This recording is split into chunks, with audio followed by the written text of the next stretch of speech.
The ghosts of the Tower of London. For nearly 1,000 years, the Tower of London has stood in silence. Kings ruled here, prisoners suffered here, and many people lost their lives within its stone walls.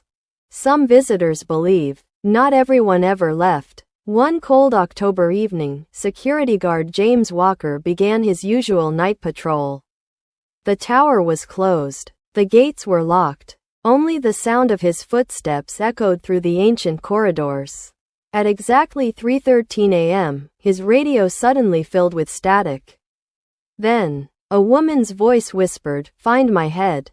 James froze. He looked around. No one was there. Thinking it was interference, he continued walking. As he reached the old execution site, the temperature dropped so suddenly that his breath turned white. His flashlight began to flicker.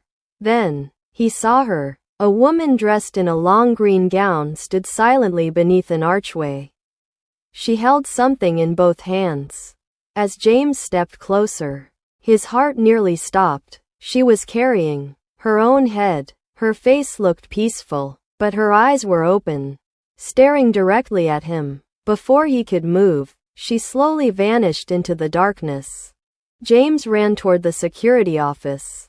The CCTV cameras had recorded something strange. Camera after camera showed the same empty hallway.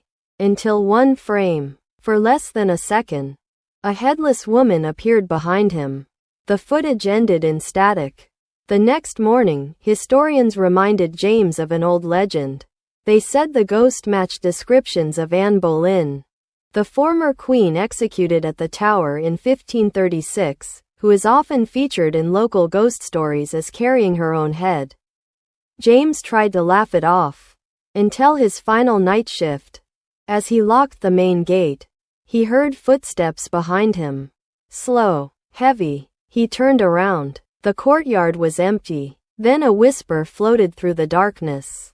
"You saw me." His flashlight went out. When it turned back on, a line of shadowy figures stood silently along the ancient walls.